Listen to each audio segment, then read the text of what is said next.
이렇게 될 거야 라고 하는 확신이 있죠. 그 확신이 있어야 교사가 될 수 있다고 합니다.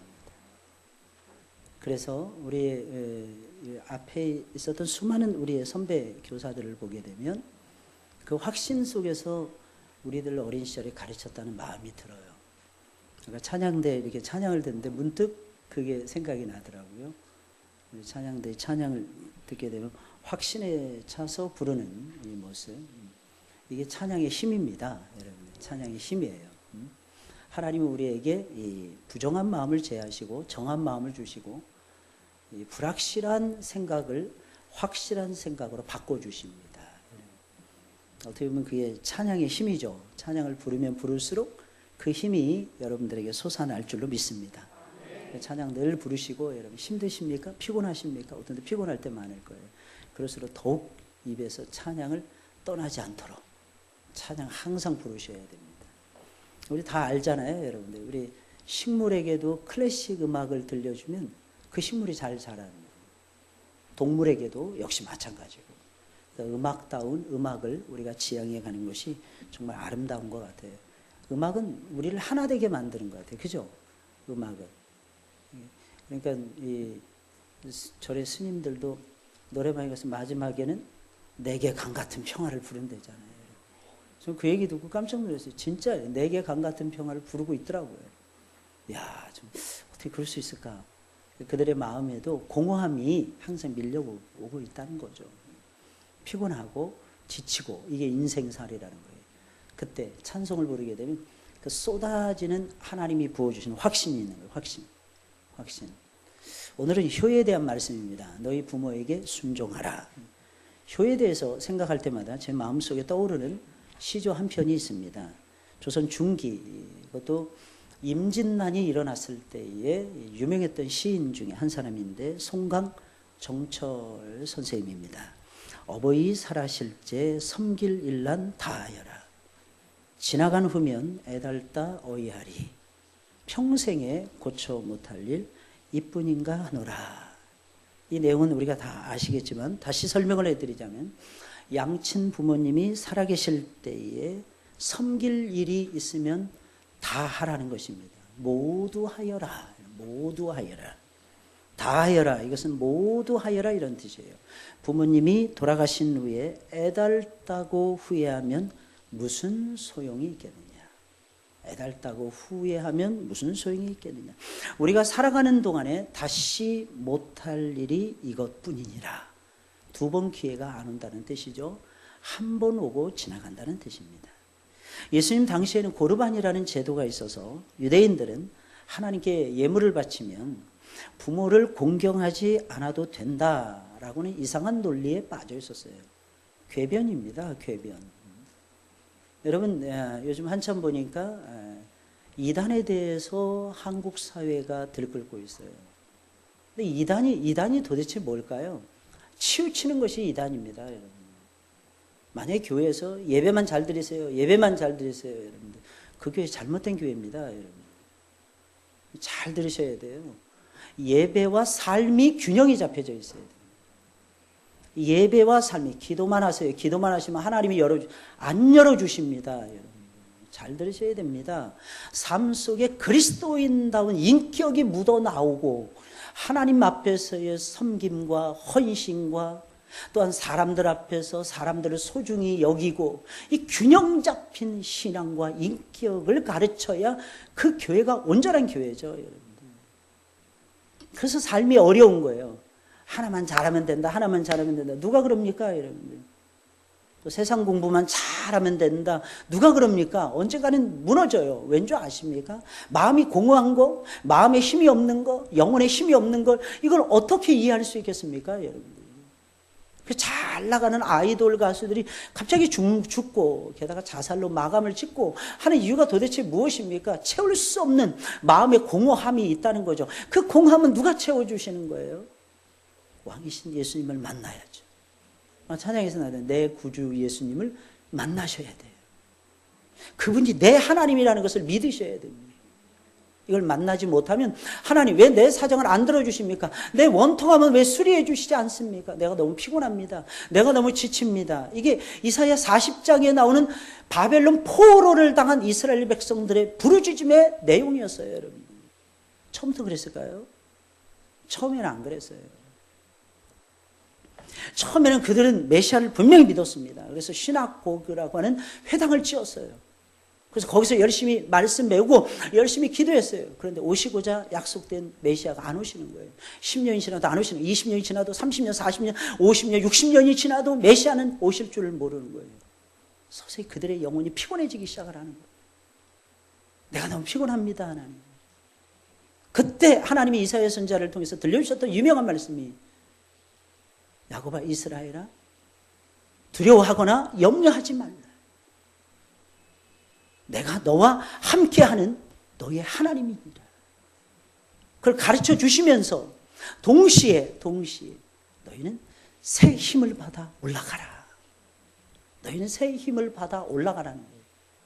독수리의 날개치며 올라감 같을 것이요. 걸어가도 피곤치 아니할 거예요. 뛰어가도 달려가도 곤비치 아니하리라. 라고 하는 유명한 메시지를 선포해 주시는 거예요. 이게 무슨 말이겠습니까? 우리 인생이 피곤하다는 뜻이에요. 여러분. 기다릴 줄도 알아야 된다는 뜻이에요. 하나님이 역사해 주실 때까지. 하나님이 역사하시는 하나님이시잖아요. 할렐루야. 그러니까 여러분들 사는 거죠. 여러분. 이번 주 내내 비 오지 말게 해달라고 기도했는데 주일날 아침에 비가 오더라고요. 얼마나 기도를 많이 했는지 몰라요. 새벽마다 기도했고 밤마다 기도했어요. 하나님 비 오지 않게 해달라고. 어제 유치부 딱 시작했는데 어제 보니까 처음에는 토요일날 하루 종일 비 오는 걸로 돼 있었어요. 근데 3시 이후에 비 온다 그러더라고요. 근데 어제 비 안 내렸습니다. 3시에 그냥 햇빛이 쨍쨍쨍쨍 거려가지고 아이들이 물놀이 시간이었거든요. 얼마나 행복해하는지. 초등학교 애들도 와가지고 같이 놀더라고요. 그 좁아 터진 수영장에서 임시로 만든 풀장에서 야, 그 손바닥만한 풀장에서 초등학교 그러니까 형님들이 있으니까 또 더 재밌는 거예요. 왜냐면 놀 줄 알잖아 형님 누나들은. 그 시간에 햇빛이 쨍쨍하더라고요. 나중에 시간이 또 바뀌었어요. 9시부터 오늘 오전 12시까지 비 오기로 돼 있었어요. 계속 기도하는 거예요. 하나님 밀어달라고 밀어달라고. 그랬더니 엉뚱하게 한탄강 유역에 잔뜩 내려가지고 수재민이 나왔어요. 제가 이 기도를 잘못했나 보다. 하나님 전국을 좀 보살펴달라고 했어야 되는데. 그리고 비가 안 오던 경남지방, 그죠? 그쪽에만 비가 지금 열대야를 계속 이루고 있어요. 제가 지난주에 부산을 다녀왔는데 부산 완전히 뭐 말이 아니더라고요. 햇빛이 그냥 쨍쨍한 거예요. 숨을 못 쉴 정도예요. 여러분 이게 우리 살아가는 모습입니다. 그러나 여러분들 피곤하지 않고 하나님께 계속 믿는 거예요. 계속 확신하는 거예요. 하나님의 역사하심을 믿는 거예요. 하나님을 계속해서 의지하는 거예요. 여러분. 그럼 여러분 믿으셔야 됩니다. 하나님 반드시 역사해 주십니다. 말도 안 되는 거 논리에 빠지지 마세요. 여러분들. 한쪽에 치우치지 마세요. 여러분. 제발. 영적인 거 하다가 육신의 거 소홀히 하지 마세요. 여러분들. 먹는 거 이러다가 여러분 영혼의 건강을 놓치지도 마세요. 여러분들. 신앙은 균형입니다. 신앙은 밸런스입니다. 여러분들. 영혼이 잘된과 동시에 범사가 잘 되고 우리 육체까지도 강건해지는 거. 여러분 이게 신앙의 본질이에요. 여러분. 할렐루야. 우리 아이들을 위해서도 기도할 때도 실패를 두려워하지 않는 아이들이 되도록 기도해줘요. 이게 무슨 말이에요? 전제가 있어요. 누구나 실패한다는 뜻입니다.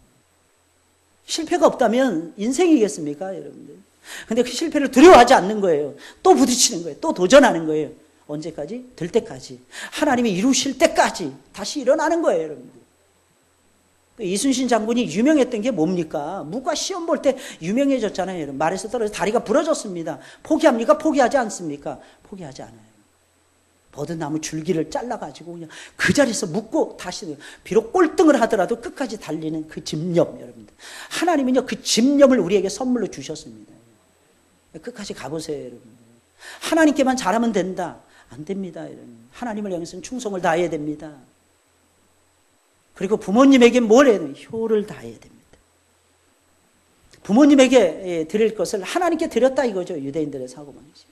하나님께 내가 드렸으니까 부모님께 내가 안 드려도 된다 이렇게 생각한 거예요. 여러분, 효를 행하는 것이 어렵습니다. 왜 어려운 줄 아십니까? 자식이 5이면 자식이 5명이 다 효자이면 괜찮습니다. 참 이상해요. 왜 그 5명 중에서 나만 섬겨야 되는지. 그렇지 않나요? 자식이 3명입니다. 3명 다 효녀고 효자이면 얼마나 좋겠습니까? 이상하게 나에게만 그것이 주어지는 거예요. 그래서 마음이 어떤 때는 막 쓰리고 아플 때가 있어요. 여러분, 한 부모가 10 자식은 잘 키웁니다. 근데 10 자식이 한 부모는 못 키워요. 뭐 아니, 뭐 키운다. 한 부모는 못 섬겨요. 여러분들. 현실입니다. 이게 현실이에요. 왜? 무슨 차이가 있을까요? 부모님은 늙으셨잖아요, 여러분들. 근데도 잘 키우십니다. 그리고 지금도 우리를 생각하시는 분들이 우리의 부모님들 아닙니까? 오늘 일부 예배를 마치고 어떤 분하고 이렇게 얘기를 잠깐 나누었습니다. 저는 한 인사만 하고 스치고 지나가려고 했는데 저를 붙들고 10분 이상을 설명을 하시는 거예요. 그래서 저한테 그러는 거예요. 목사님, 요즘 괜찮으십니까? 예, 요즘에 좀 괜찮아졌습니다, 목사님. 목사님, 저에게 아들 둘이 있는 거 아시죠? 예, 압니다. 근데 참 이상해요. 아들 둘이 다 군 장교거든요. 근데 큰 아들이 안 되는 거예요, 진급이. 둘째 아들은 막 승승장구하고 막 치고 올라가는 거예요. 형보다도 더 빨리 막 올라가는 거예요. 계급이 더 높아. 똑같은 장교인데. 근데 목사님, 제 마음이 왜 그렇게 아프죠? 이게 부모 마음이에요. 둘째는 이해 못 하겠죠. 아, 내가 잘하면 우리 아버지가 기뻐해야지. 우리 어머니가 좋아하셔야지. 부모 마음은 안 그런 거예요. 기왕이면 순서대로 갔으면 좋겠어요. 큰 놈이 잘 되고 둘째가 뒤따라가고 이러면 진짜 좋은데 둘째가 막 치고 나가네. 둘째는 너무 잘 되는 거야. 했다 하면 번성하는 거야. 그런데 큰 놈은 안 되는 거예요. 이때 부모의 마음 억장이 무너지는 거죠. 부모 마음이에요. 유대인들을 예수님이 책망하십니다. 사람의 유전을 가지고 하나님의 말씀을 폐한다. 바울은 이어서 이 말씀, 이 생각을 그대로 따라갑니다. 부모님에게 순종하고 부모를 공경하라 말하고 있는 거예요. 이것이 옳으니라. 예수님 말씀하시면서 이것이 옳으니라. 순종과 공경을 어떻게 다른 것입니까? 똑같은 말이에요, 사실은. 근데 약간 디테일하게 조금 차이가 납니다. 순종은 뭐냐? 마음에 포커스를 두는 거예요. 마음에 실제적으로 부모의 말에 순종을 다하는 거예요. 따라가겠습니다. 복종하는 거예요. 내가 부모님이 존경합니다. 사랑합니다. 이게 순종이라는 거예요. 그럼 공경은 뭘까요? 실제적으로 부모님이 원하시는 걸 해드리는 거예요.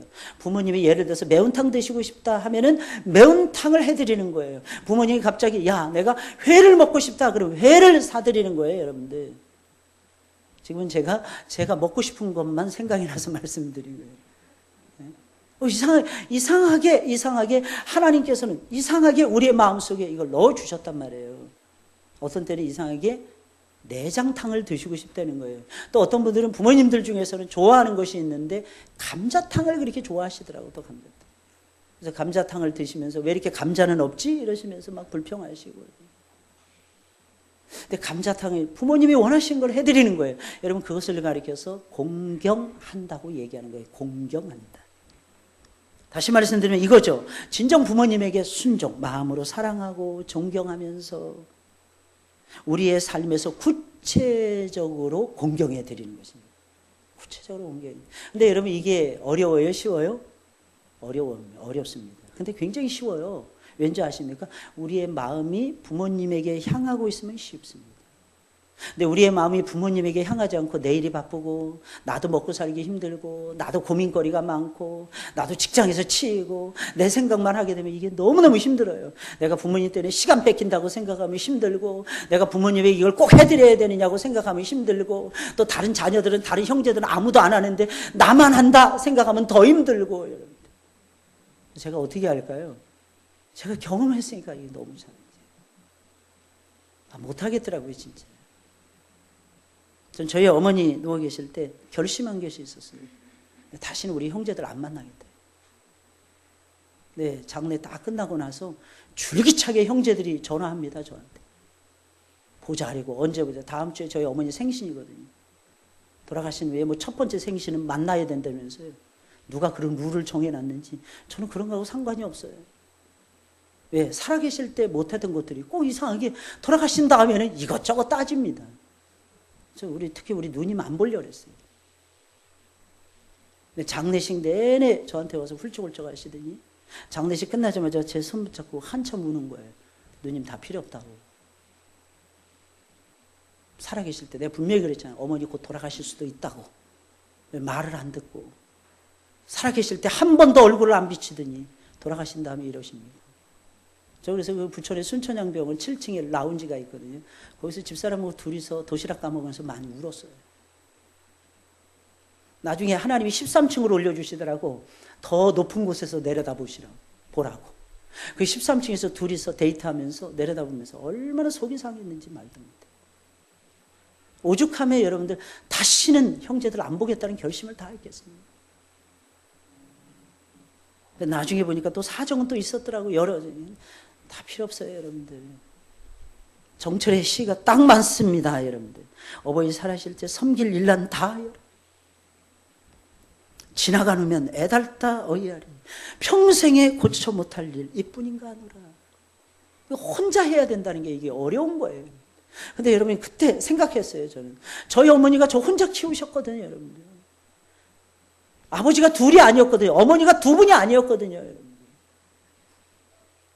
우리는 이렇게 생각할 때 참 많습니다. 어머니, 아버지, 왜 이렇게 무식하세요? 이럴 때 정말 많죠, 여러분들. 여러분, 우리보다 못 배우셨잖아요. 저는 간혹가다 선배 목사님을 뵐 때마다 그런 생각 들 때 참 많아요. 선배님들이 좀 잘해주시면 얼마나 좋을까. 근데 저는요, 한 마음으로 이런 마음을 하나님이 주시더라고요. 내가 그분들의 마음을 아느냐. 사실 우리의 선배 목사님들은 우리만큼 연구할 수 있는 환경이 안 됐어요. 우리만큼 마음껏 자시고 일할 수 있는 환경이 전혀 안 됐다니까요. 우리 부모님들 두말할 필요도 없어요, 여러분들. 제가 이민 목회를 오랫동안 했잖아요, 여러분들. 오시는 족족 다 목사님들 자녀들인 거예요. 입이 대빨이 나오고 막 불평하는 거예요. 세상에. 아니, 그 부모가 그렇게 키워서 뉴질랜드 유학까지 보낼 정도인데 왜 입이 대빨이 나온단 말입니까? 아버지가 마음에 안 든다는 거예요, 아버지 목사님이. 어머니, 사모님이 마음에 안 든다는 것이었어요. 그래서 제가 한참 듣고 있다가 웃었습니다. 나는 부러워요, 당신들이. 나는 내 부모님이 목사님이었으면 좋겠습니다. 우리가 부모님으로부터 사랑받고, 여러분, 대접받고, 존중받고, 저는 지금도 생각나요. 저희 어머니는 항상 저를 생각할 때마다 엄지손가락을 치드는 거예요. 나는 죄인인데, 나는 우리 어머니가 원하는 대로 못 살고 있는데, 단 한 번도 저에 대해서 원망하거나, 야, 광채야, 너 왜 이렇게 했니? 이런 말씀 해보신 적이 없어요. 저는 그게 늘 마음에 늘 걸리는 거예요. 그래서 나쁜 짓도 못하는 거예요. 우리 어머니가 나를 사랑하시는데 우리 어머니를 위해서라도 내가 공부 열심히 해야지. 내가 우리 어머니를 위해서도 열심히 일해야지. 내가 우리 어머니를 위해서라도 내가 목회 잘해야지. 늘 이 생각이 사실 떠나지 않습니다. 사랑하는 여러분들 기억하셔야 됩니다. 나만 하게 하시는 거 하나님의 축복입니다. 그렇지 않나요? 제가 보니까 저만 그러는 줄 알았는데 지나고 보니까 우리 장로님들도 그러시더라고. 다른 사람 안 하는데 혼자서 하시는 우리 장로님들도 많으시더라고. 저는 너무 감사했어요. 야, 그 목사의 그 장로님들이구나. 좁은 길을 가야죠, 우리가. 하나님 기뻐하시는 길을 가야죠. 제가 간혹 가다가 우리 성도님들 쳐다보면서 웃을 때 많습니다. 왜 다른 사람은 다 안 하는데 왜 나만 해야 되느냐? 이 형국에 놓여지는 가정들이 많아요. 우리 성도들 가운데서도 자세히 보면. 여러분, 근데 반대로 생각하셔야 됩니다. 나에게 할 수 있는 기회를 하나님이 주신 거 아닐까요? 미국의 어느 선교사님이 집회를 가셨답니다. 공항까지, 그 교회에서 공항까지 4시간에서 5시간 걸리더랍니다. 근데 한 멀쩡하게 생긴 신사분이 오셔가지고 이 목사님을 픽업해서 가는 거예요. 목사님이 한참 있다가 질문을 던지는 거예요. 근데 시간이 오늘 많으신가 보죠? 아니요. 저 시간 없는데요, 목사님. 근데 어떻게 하루를 제끼면서 나 픽업을 다 옵니까? 저 무지하게 바쁩니다. 한참 시간이 또 한참 차를 타고 갑니다. 혹시 직분이 뭐세요? 저 장로입니다. 그러세요? 장로님이세요? 참 장로님이 오셨네요. 영광입니다. 장로님 직업이 뭡니까? 장로님 그러시네요. 저 의사입니다. 예? 아니 굉장히 바쁘실 텐데. 예, 목사님 제가 바쁩니다. 저희 가정이 3대째 의사입니다. 제가 3번째예요. 미국 이민을 굉장히 빨리 가셨던. 근데 한국말도 또릿또릿하게 하시는 거예요. 그래서 선교사님이 물어봤습니다. 도대체 왜 이렇게 하십니까? 바쁘신데. 장로님 이렇게 대답했답니다. 우리 집의 가훈은 2가지입니다. 첫째, 하나님께 충성. 하나님께 충성을 다하자. 2번째, 부모에게 효도. 오래전부터 우리 가문의 가훈은 이 2가지입니다. 그러니까 제가 하나님께 충성을 다하기 위해서 목사님 픽업 온 겁니다. 하나님이 보내신 사자이시니까 제가 모시러 와야죠. 제 마음속에 항상 제 부모를 공경하고 사랑하고 섬기는 일이 사실은 제 삶의 전부입니다. 이렇게 고백을 하시더랍니다. 어려운 선택을 한 거죠. 어렵죠? 어렵지 않나요? 쉽습니까? 어려워요. 자식을 위해서는요, 수백만 원이 안 아깝습니다. 근데 부모님을 위해서는요, 10분의 1 떼서 드리는 것도 아깝습니다. 그렇지 않나요? 그게 인생이에요. 못된 인생. 네, 여러분, 그 모습이 저와 여러분들의 모습이 아닙니까? 예외 없지 않습니까? 그럼 우리는 부모님에게 순종하며 부모님을 실제로 공경해 드려야 되는데 왜 그래야 될까요? 오늘 4가지로 정리해 드리겠어요. 첫째, 부모님에게 더욱 순종할 책임이 있기 때문에 그렇습니다. 우리 그리스도인이라면, 우리 그리스도인들은 부모님에게 더욱 순종하는 것이 우리의 삶이라는 거예요. 오늘 보면 1절입니다. 다 같이 읽어볼까요? 시작. 자녀들아 너희 부모를 주 안에서 순종하라. 이것이 옳으니라. 여러분 이 말씀 오해하시면 안 됩니다. 순종해야 할 것과 순종하지 말아야 될 것을 선택하라 이런 뜻이 아니에요. 많은 사람들은 이 말씀을 그런 식으로 이해를 하는데 절대로 그런 뜻이 아닙니다. 여기서 주 안에서라고 하는 이 말은 우리가 그리스도인이라며 이런 뜻이에요. 그리스도를 믿는 진정한 사람이라며 이런 뜻이에요. 믿는 사람들이라면 믿지 않는 사람들보다도 더욱 부모에게 순종해야 된다는 것입니다. 그럴 책임이 우리에게 있다는 것입니다. 이 말씀은 우리가 그리스도인이기에 불신자들보다 우리의 삶에 대하여 더욱 책임을 져야 된다는 뜻이며, 더 나아가서는 부모님의 말씀에 불신자들보다 더욱 순종하며 부모를 기쁘시게 해드리는 것이 우리의 사명이라는 거예요. 흔히 사람들은 이 말씀을 오해합니다. 부모님이 믿지 않는 경우죠. 부모님이 믿지 않는 경우는 부모님께 순종하지 않아도 된다는 식으로 확대 해석을 합니다. 잘못된 해석이에요. 물론 이렇게 생각해야 됩니다. 부모님의 요구가 내 신앙생활을 방해해요. 내 신앙을 방해합니다. 이때 순종해야 됩니까? 만약에 이때 순종을 한다면 하나님의 뜻에 첫째 위배되는 것입니다. 2번째, 잘 아셔야 돼요. 부모님의 뜻에 본질적으로 불순종하는 것입니다. 왜 그런지 아십니까? 그런 상황에서 부모님에게 순종하잖아요. 그러면 생각해 보셔야 돼요. 그것이야말로 부모를 공경하지 않는 대표적인 불효 중에 최고의 불효라는 것입니다. 왜? 만약에 그런 경우에 그런다면 최고의 효가 뭐인가를 생각해 보셔야 됩니다. 최고의 효가 뭡니까? 이 대목에서 저는 문득 돌아가신 외할머니가 생각이 나요. 제가 예수 믿고 구원의 확신을 가진 게 3년 만이었어요. 근데 저희 외할머니를 어렸을 때부터 저희 아버지가 모셨습니다. 양 아들이 있었어요. 그 재산은 다 양아들이 다 차지했어요. 우리 어머니는 한 푼도 우리 부모님으로 그 할머니로부터 받은 것이 아무것도 없었습니다. 근데 섬기는 게 시원찮은 거예요. 저희 집에 오셨을 때 돌아가시는 줄 알았어요. 해소라고 그랬죠, 옛날에는. 근데 요즘 보니까 기관지 천식이더라고요. 주무시다가 매번 깨는 거예요. 한 10대 번 깨는 거예요. 근데 저희 아버지가 모심으로 인해서 20여 년을 더 사시다가 가셨습니다. 그러니까 저희 아버지가 효를 다 하셨던 분이죠. 저는 저희 아버지를 발끝도 못 찾아가는데 없는 중에도 항상 할머니 거 먼저 했어요. 저는 항상 어디 있었느냐? 할머니 곁에 있었어요. 왜냐면 할머니 곁에 있으면 먹을 게 항상 있었으니까. 할머니 곁에 딱, 할머니가 하라는 대로 다 했어요. 저 어렸을 때. 저희 집이 굉장히 가난했거든요. 근데 저만 잘 먹었습니다. 왜 그랬느냐? 따라가면서 늘 할머니가 시키는 대로 다 했고. 딱 한 가지 후회되는 게 있어요. 뭐냐면 할머니에게 복음을 완벽하게 전해드리지 못했다는 거. 제가 예수 믿고 1년도 안 돼서 소천하셨어요. 시골로 갔더니 또 삼촌들이 모시고 오셔. 그냥 모시고 가버렸어요. 왜 삼촌들이. 제가 예수 믿자마자. 그래서 얼마나 땅을 치고 후회되는지 몰라요. 그래서 제가 집사람 할머니가 살아계셨는데 10년 전인가요? 소천하신 것 같아요. 10년 더 된 것 같습니다. 근데 제가 한국에 잠시 나왔을 때 할머니가 병원을 치료를 하시면서 저희 처갓집에서 머무르고 계셨어요. 제가 했던 게 뭐겠습니까? 할머니가 믿으셨어요. 근데 얼굴을 보니까, 눈빛을 보니까 두려움에 사로잡혀 계신 거예요. 곧 이제는 가신다 하는 두려움이었어요.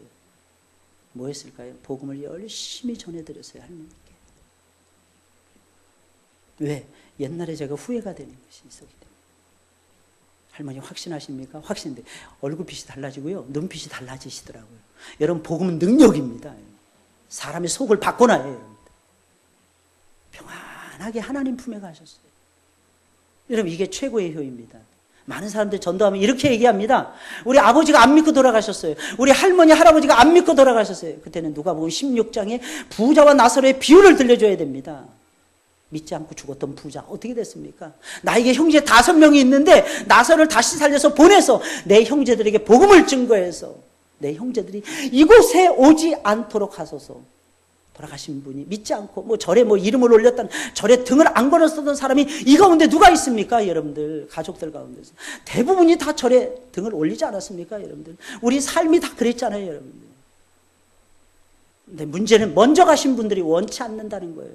먼저 가신 분들은 어떻게 해서라도 내 피부치들이 천국에 들어가길 원하지 지옥에 오는 것을 원치 않는다는 것입니다.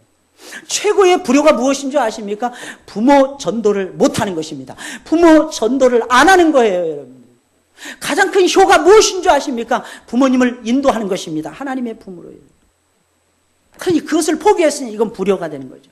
따라서 우리는 신앙과 관련된 것을 빼놓고는 모든 일에 부모님에게 더욱 순종하며 부모를 더욱 공경해야 되는 것입니다. 아니죠, 여러분들. 오히려 신앙에 관련된 일이라면 하나님의 말씀에 주 안에서 더 복종해 가는 거예요. 더 순종해 가는 거예요. 부모님이 설령 아직 깨닫지 못해가지고 싫어하신다 할지라도 그러면서 보여드리는 거예요. 신앙이란 이런 겁니다, 어머니. 보여드리는 거예요.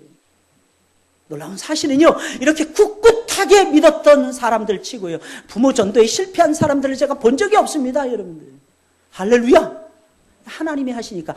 여러분, 구원은 여호와께로 말미암는 거지 사람이 잘한다고 해서 되는 것이 아닙니다, 여러분들. 착각하고 오해하지 마세요, 여러분들. 이 사실을 절대로 잊지 말았으면 좋겠습니다. 두 번째로, 부모에게 순종하는 것이, 잘 들으셔야 됩니다, 사회 윤리적으로도 옳은 일이기 때문입니다. 1절에 있는 말씀 보세요. 이것이 옳으니라. 마지막 부분. 이것이 옳으니라. 이 표현은 성경에서 183번 나온다고 합니다. 183번. 나중에 한번 성경 읽으면서 동그라미 쳐보세요. 이것이 옳으니라. 이 표현이 몇 개 나오는지 계속 세보세요, 여러분. 뭔가가 옳다고 할 때 이 표현을 사용하는 것입니다. 그렇다면 자녀들이 부모님에게 순종하고 부모님을 공경하고 섬기는 것은 사회 윤리적으로 봤을 때도 지극히 당연하고 마땅한 일이라는 것입니다. 그래서 여러분, 부모 공경은 유교에서도 가르쳐요. 여러분, 부모 공경은요, 여러분, 불교에서도 가르칩니다. 심지어는요, 이단자들도 가르칩니다. 근데 우리가 이것을 안 해서 해야 되겠습니까? 부모님에게 순종하며 부모를 공경하는 것은, 여러분 잘 들으셔야 됩니다, 해도 그만 안 해도 그만 그런 게 아니에요. 해도 되고 안 해도 되는 그런 일이 아닙니다. 하찮은 일이 아니에요. 제일 중요한 일이 우리가 해야 되는 마땅한 일이라는 것입니다. 할렐루야. 한번 따라서 보세요. 해야 되는 마땅한 일입니다. 마땅한 일인 거예요. 나 혼자 짊어지고 가는. 나 혼자 짊어지고 가면 어떻게 됩니까? 견디다 못해 쓰러집니다. 찬양에도 나오죠. 견디다 못해 쓰러집니다. 쓰러질지언정 지고 가셔야 됩니다. 이게 부모 공경이에요. 그것은 우리가 선택할 수 있는 일이 아니기 때문입니다. 하나님이 지어주신 거예요. 그리고 우리의 삶에 어떻게 보면 부모가 근간이 됐잖아요. 이것만큼 소중한 것이 어디 있겠습니까? 셋째로, 이것이 하나님이 명하신 가장 중요한 계명이기 때문에 그렇습니다. 2절에 있는 말씀 읽어볼까요? 시작. 내 아버지와 어머니를 신기한 건요, 내 아버지와 어머니 동시에 나옵니다. 그냥 부모 이런 것도 아니에요, 여러분. 아버지나 어머니 두 분 다 소중하다 이런 뜻이에요. 어떤 때는 아버지가 좋죠. 어떤 때는 어머니가 좋죠. 마음이 치우칠 가능성이 있다는, 치우치지 말라는 뜻입니다. 두 분 모두 사랑하고 존경하고 공경하시라는 것입니다. 그러면서 바울은 이 말을 합니다. 이것이 약속 있는 첫 계명이라고 이야기합니다. 이 말은 부모를 공경하는 것이, 부모 공경의 계명이 하나님이 우리에게 명하신 가장 소중한 계명이라는 뜻입니다. 왜 그런지 아시죠? 이건 첫 계명이 아니에요. 몇 번째 계명이에요? 5번째 계명이에요. 첫 번째 계명은 뭡니까? 내게 다른 신을 두지 말라 라고 하는, 다른 신을 섬기거나 두지 말라. 이게 첫 번째 계명이에요. 이 계명을 필두로 두 번째, 세 번째, 네 번째 계명이 이어졌던 것입니다. 그리고 5번째 계명이에요. 근데 왜 약속 있는 첫 계명이라고 얘기하는 것입니까? 사람과 사람 사이의 계명 중에는 이 계명이 첫 번째 가는 계명이기 때문에 그래요. 사람과 사람 사이 있잖아요. 사람과 사람 사이 잘 돼야죠. 그죠? 그걸 사회적 존재래요. 사회성이라고 얘기합니다. 사회성이 있어야 여러분들 살아갈 것이 아니겠습니까? 근데 여러분, 이것이 약속 있는 첫 계명이라는 것은요, 부모 공경이 시작점이에요. 여러분들의 삶의 시작점이에요. 여러분들의 인생의 시작점이에요. 다시 말하면 하나님과의 관계를 제외한 사람과 사람 사이의 관계에서 으뜸이 되는 첫 번째 관계, 이게 뭡니까? 부모와의 관계라는 것입니다. 그래서 오늘 본문은 말씀하고 있는 거예요. 내 부모를 순종하라. 내 부모에게 순종하라. 내 부모를 공경하라. 이것입니다. 여러분들 공경하시길 주의 이름으로 축원을 드립니다. 만약에 우리가 이 계명을 지킨다면 하나님이 명령하신 첫 번째 중요한 계명을 지키는 거예요. 그러니 그 다음에는 어떻게 될까요? 그 다음에 그냥 형통인 거죠, 여러분. 네 번째입니다. 마지막 네 번째예요. 부모에게 순종하는 것이 우리가 이 땅에서 잘 되는 최고의 비결이 되기 때문입니다. 뭐가 된다고요? 최고의 비결. 뭐하는? 잘 되는. 여러분들이 잘 되는. 그 중에 하나가 뭐 장수도 나오고 막 그렇습니다. 성경 분명히 약속하고 있습니다. 내 아버지와 어머니를 공경하라. 이것이 약속 있는 첫 계명이니 이는 내가 잘 되고 땅에서 장수하리라. 이게 얼마나 대단한 계명입니까? 이 약속은 이런 거예요. 부모 공경을 잘하면 이 땅에서 잘 된다는 거예요. 이 땅에서 잘 돼요, 여러분들. 부모 공경 안 하고 내 것만 챙길 것 같죠? 탕자의 비유에서 나오잖아요. 둘째 아들 부모를 떠나버렸잖아요. 깨끗하게 잃어버렸습니다. 이게 현실이에요.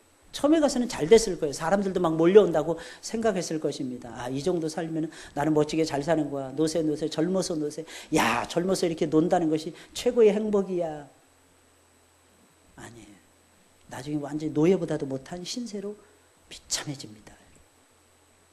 이 부모 공경은 실제적인 거예요. 부모님과의 관계는 우리가 이 땅에 태어나서 처음으로 맺는 가장 중요한 관계예요. 내가 이 땅에 태어났어요. 누구를 제일 먼저 보았을까요, 여러분들? 의사 선생님, 간호사 선생님. 여러분 그렇게 생각하지 마세요. 또 그렇게 대답하는 것들이 있더라고, 꼭 보면은. 아니, 부모님이에요. 나를 제일 사랑하는 부모님을 제일 먼저 보는 거예요.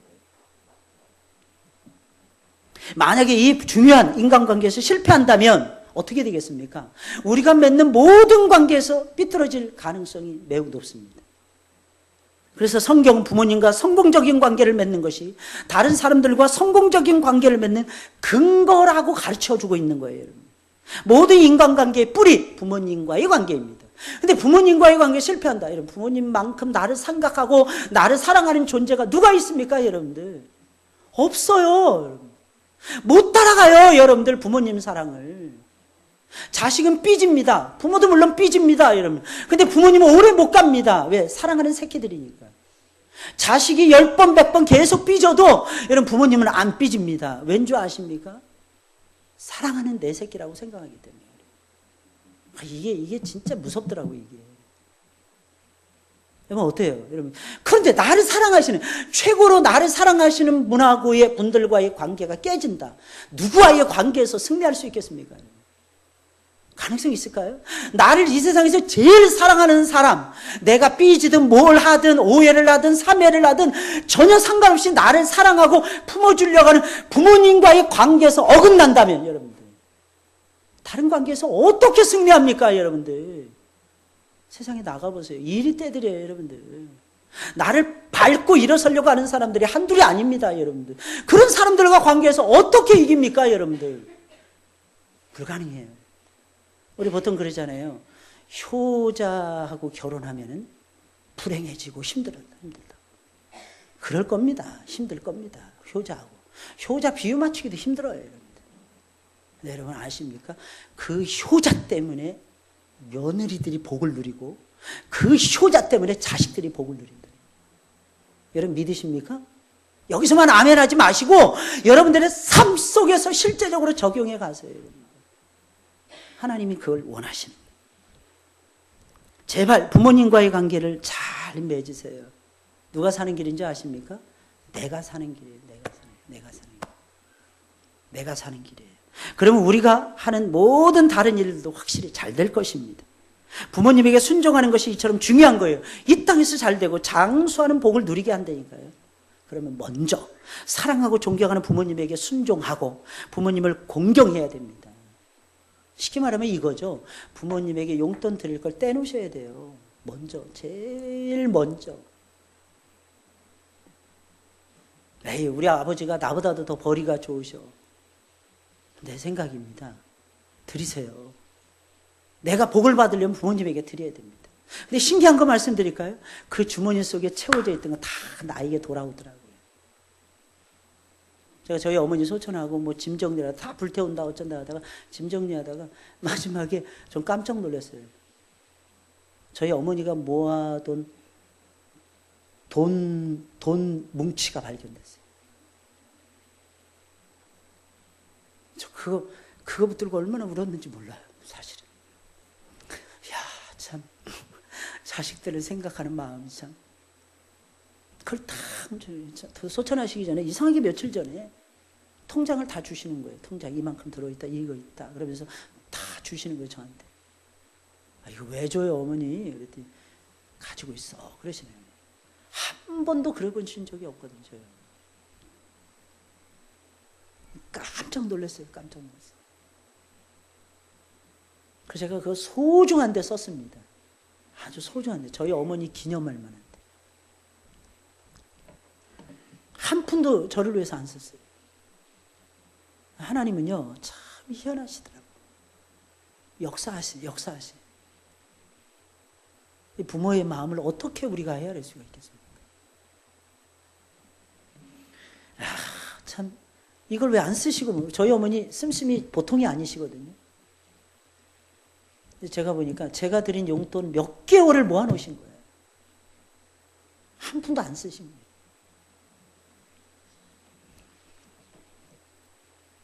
왜 우리가 하는 일이 잘 안 될까요? 살면서. 이유를 알고 계십니까? 두 가지 체크해 보셔야 돼요. 온전히 하나님을 위해서 헌신하고 계십니까?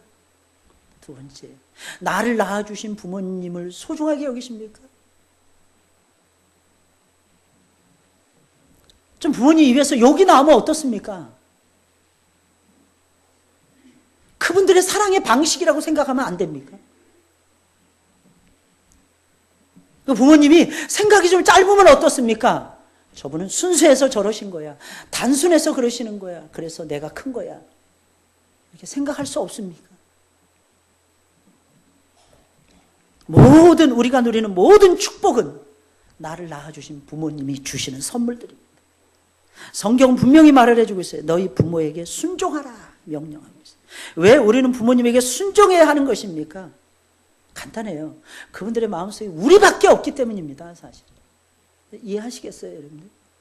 그분들의 마음속에 우리밖에 없어요. 뭐 정리 여러분들이 알아서 해주시고요. 정리는. 말씀 들으셨으니까. 잊지 마세요, 여러분들. 부모를 사랑하고 존경하는 것은 마땅한 겁니다. 부모를 공양하는 것은 마땅한 일이라는 거예요, 여러분. 그 사람은 하나님이 복을 주실 것입니다. 할렐루야. 복 주신다니까, 복 주신다. 여러분 생각해 보세요. 누군가를 주려고 하는 마음을 가지고 일하는 사람에게 하나님 복을 안 주신다. 그거 논리적으로 설명이 됩니까? 그렇게 될 수가 없어요. 이 점을 꼭 기억하시기 바랍니다. 우리 말씀 1절부터 3절까지 우리 다 같이 한 목소리를 읽고 우리 찬송 부르겠습니다. 다 같이 시작. 자녀들아 너희 부모를 주 안에서 순종하라. 이것이 옳으니라. 내 아버지